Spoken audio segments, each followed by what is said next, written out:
This is insights into Odysseus and his 20 years at sea, lost at sea, um, that I want to share with everyone.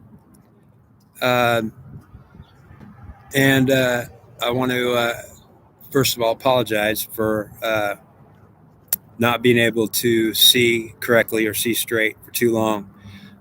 When I didn't understand everything that I was supposed to be doing, and that I was supposed to be representing some kind of a friendly togetherness with people. And so I was supposed to honor something that I was not aware of at the time that I was struggling with an awareness problem. And because I didn't understand everything, that I was not understanding everything. So there was something that was not understood by me. And I was trying to understand it. I was trying to understand it desperately. And when I did understand it, it seemed that I was not satisfied with anything, and I was stuck in a mentality that upset me, and I was stuck in a mentality that made me upset and kind of bothered me a lot. And when I didn't know that I was being bothered by it a lot, when I started to see more and become aware more of what really that I was missing the knowledge of, I started to see, wow, I can't. Okay, so I see that there's ways that we're supposed to be that I didn't really want to be, and that I was against. So I was set against something that I couldn't even understand. And you understand? It was upsetting. So we're going to talk about Odysseus. Odysseus was an honorable man in many ways, king of Ithaca, and he was loved by the goddess Athena. Personally, she loved and revered him because he would do whatever she wanted. And now in the story, the relationship between Athena and Odysseus is in question here. And I want to add some insights into the possibilities in the mythology, missing insights. Okay, so first of all, when we look at goddesses, what we see is that they're different. So we look at Minerva, and she has masculine and feminine, and she has Mars in her. So Mars is with Minerva, and Minerva has Mars, and she's also a divine feminine, and she has her mother, and she's a goddess. And when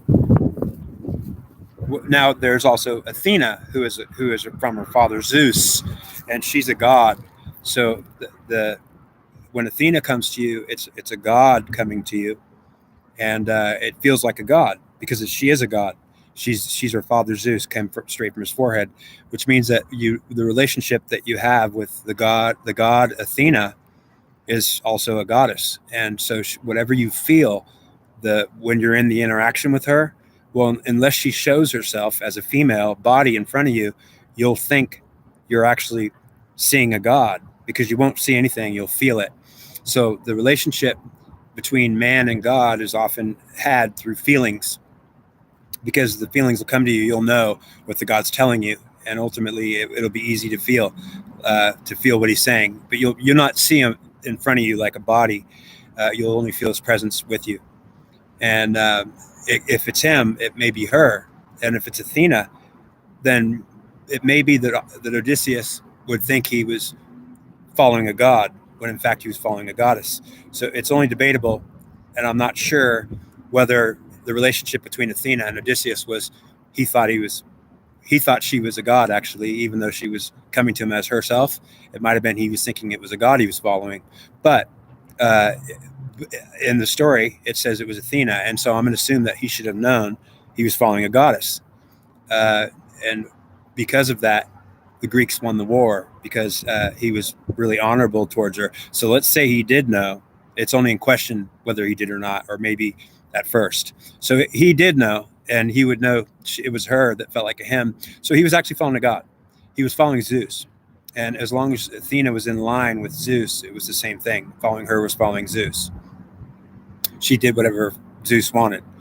And Zeus favored Athena as the goddess of war because Eris disappeared from the picture. Eris was put in a box and kept in a box and given to Pandora, but that's just a story that is relative. So Eris disappears from the war and Athena takes over.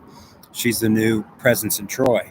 Odysseus is going to be 20 years lost at sea, and the story goes that he hurt the Cyclops of the son of Poseidon.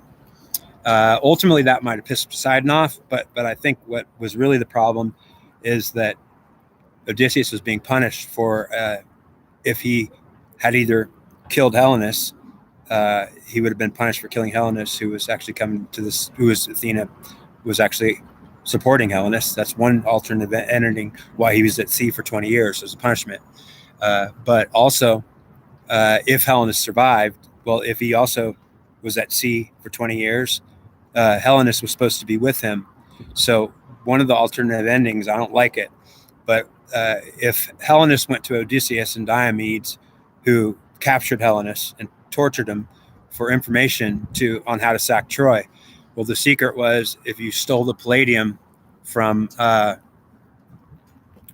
Temple of Athena in Troy, then you could actually sack Troy, like they'd have the ability. So Diomedes and Odysseus dressed up as beggars and snuck into Troy as just regular people and went to the Temple of Athena and took and stole the statue, the palladium.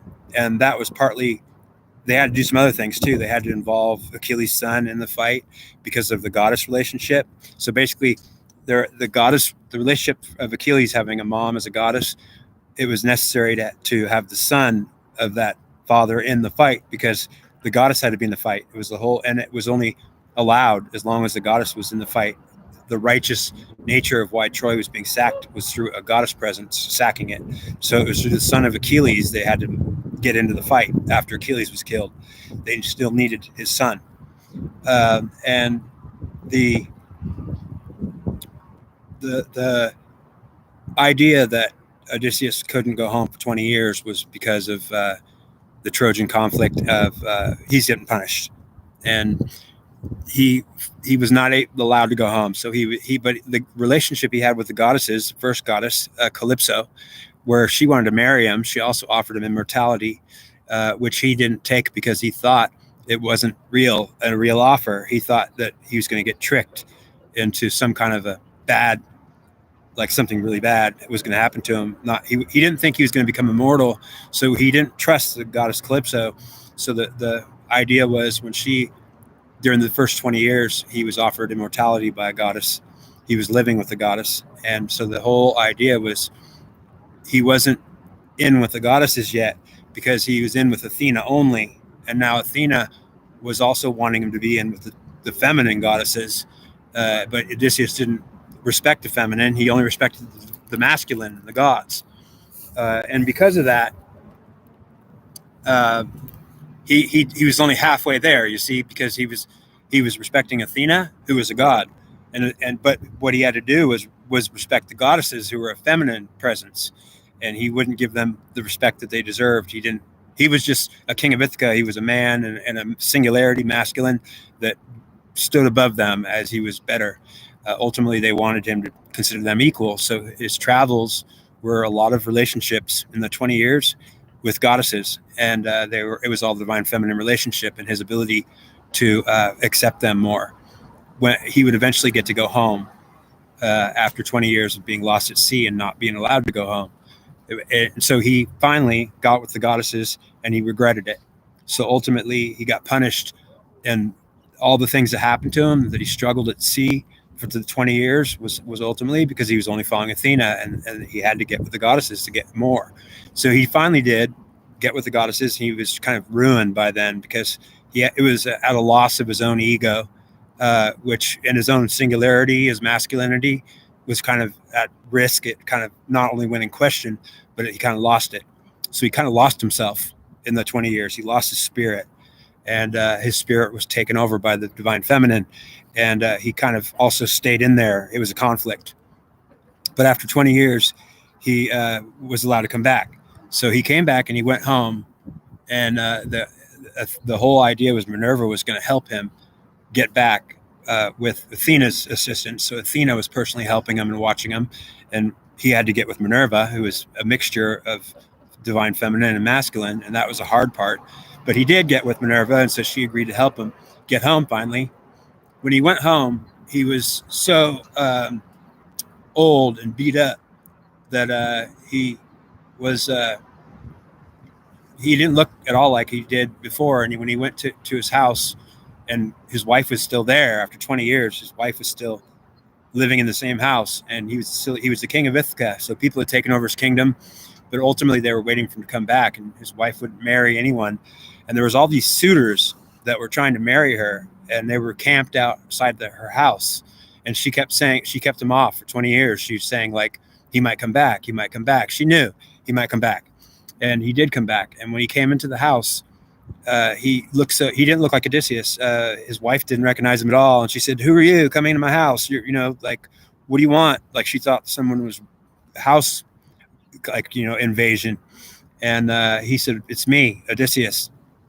And she said, no, you're not Odysseus, my husband. Like, he couldn't, like, she looked right at him and said, "You're not Odysseus." And he said, "It's me. I am Odysseus." He was 20 years. His whole body was old. He looked like an old man, and he was still pretty strong to fight, though. But he just had changed so much that she didn't recognize him at all. And he said, "It's me. You have to recognize me." And she was like, "You're not my husband. You're not Odysseus, my husband." And he showed her the scar on his leg that she had helped him dress his wound like 20 years before. He had got this big gash on his leg that she helped him nurse him back to health. So she helped him on that leg wound. He said, look at my leg." She looked and she saw on his leg, "That's the scar from my husband. I remember helping him. You're Odysseus, my husband." So basically it was like, "Honey, it's me. It's me. And ultimately it doesn't look like you." "Well, it's me. And, what can I tell you? Yeah, I'm old and I've been thrashed and beaten, and I'm still strong, but wow, I've had a hardship." And so she suddenly realized it was him. And that's pretty much the story. He killed all the suitors that were outside of the house. He got his kingdom back, and he also invented atheism, because after that he quit he didn't want to listen to any gods or goddesses. And ultimately, so the idea was, at the end, it was a disappointment because Athena really cared about him and he was really with Athena. But because Athena was a god and not a goddess, and he didn't have a strong relationship with Minerva, even though that was the whole deal, that he had to get that relationship even to get back. Well, I think Minerva ended up getting killed by Zeus by a lightning bolt. And ultimately, I think there was a big war that finished off, and atheism started, where, like, the Minerva was killed. I think Athena might still be around, or she didn't get killed, maybe, but I think Minerva did.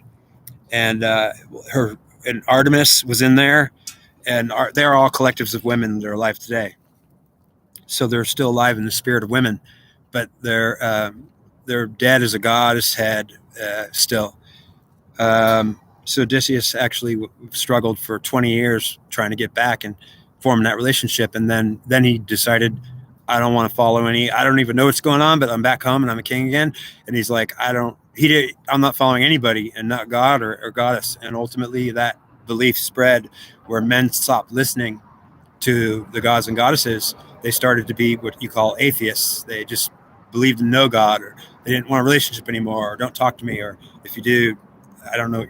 I don't know who or what you are." And the goddesses and gods would often talk to your feelings.